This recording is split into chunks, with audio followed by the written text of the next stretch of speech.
Hello everyone, this is Adam Neary for Playhouse 22. Today I'm here with director Mimi B. Francis, who's going to be presenting American Son here at the theater. Mimi, tell me about what American Son is about.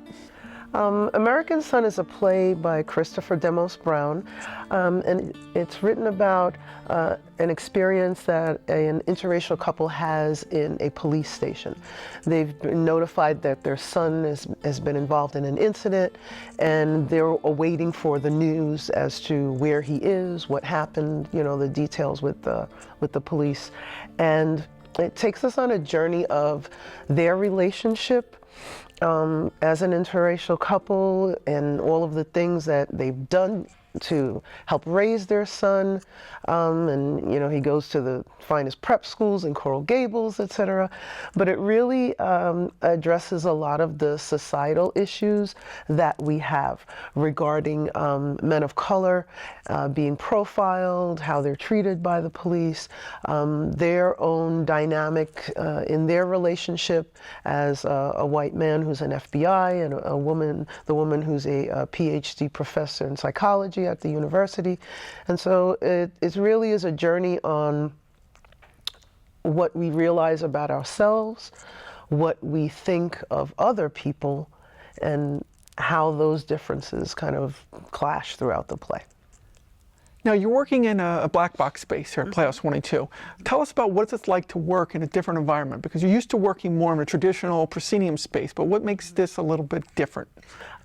It's different because it's more intimate. The audience is actually at level with the actors, whereas in other theaters you're usually, you know, in different seating.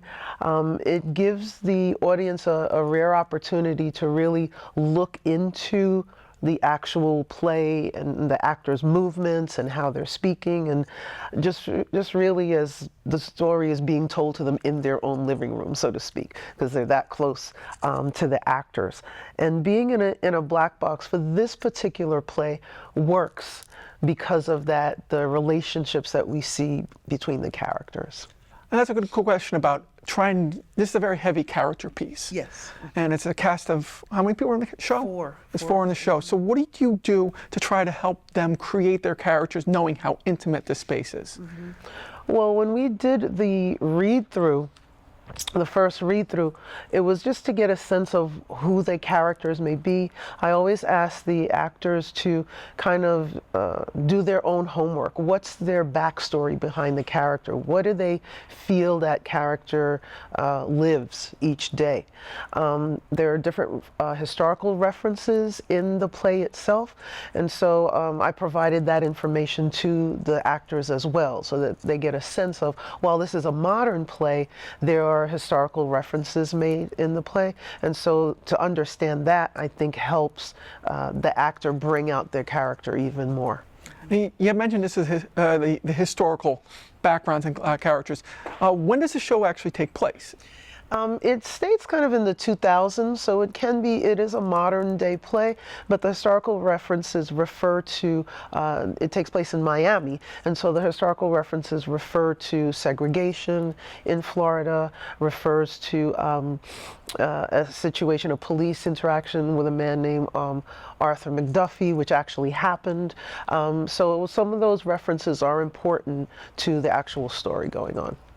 There's four members of this cast. Tell me about each one of them. Okay. The first is Jacob Turchi. He plays Officer Paul Larkin, and is an instrumental part of the play as far as dealing with law enforcement and how information is actually given to family members when their family members are in a situation. He's a character that has a good heart, but sometimes he doesn't understand the impact of his answers and his interactions with people. But he has some funny moments in the play, but what he does is really crucial and instrumental to how the plot of the play moves forward. The second actor is Shelton Hightower. He plays Lieutenant John Stokes, and he's the person who is in charge, or the AM liaison that the character is mentioned as. He interacts with the family members as well. and providing information on what happened with their son, updates and things like that. His role is also important, not just for information purposes, but because he is African American and has a certain interaction with the lead character, who's also African American. We have Stephen Manella, who plays Scott Allen Connor, and he's the father of the young man that the whole play revolves around. He's an FBI agent, and so again, his law enforcement background and experience also plays into the outcomes of what goes on in the play.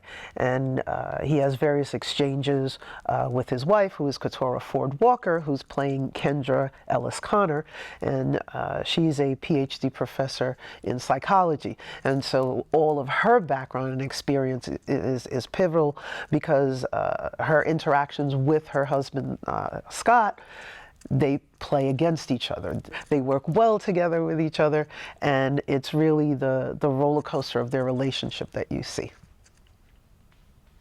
Now, what do you want the audience to get out of this?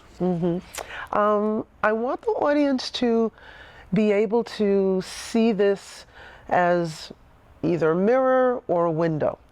And what I mean by that is, with a mirror, some audience members may be able to relate very well to what's being discussed in the play because of their personal experiences, and windows so that those who have not had these types of experiences will be able to empathize and understand that while we are all different, and some people in society are treated much differently because of the color of their skin, that we do have a lot more in common than we actually think.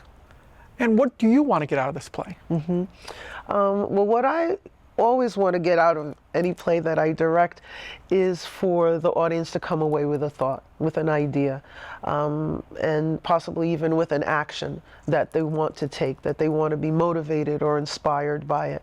And so in working with any actors that I've worked with before, I really want them to personalize their performance. It's not, Stephen or Keturah or anyone on stage, that they're the actual actors, the actual characters in the play. So when they live it and breathe it, and as you said, it's an ensemble piece, and this group is actually wonderful, wonderful cast. They build that bond, that sense of camaraderie as actors. And for me, it's important that once that is shown, then the audience will see real people on stage and not just characters. Well, this sounds very exciting. And Mimi, thank you for joining us today. Absolutely. American Son is playing at Playhouse 22. Starts off the 2025 year, January 3rd through the 12th. Performances are Friday and Saturdays at 8 p.m., Sundays at 2 p.m. And tickets are available on our website at playhouse22.org or calling our box office at 732-254-3939. See you at the theater.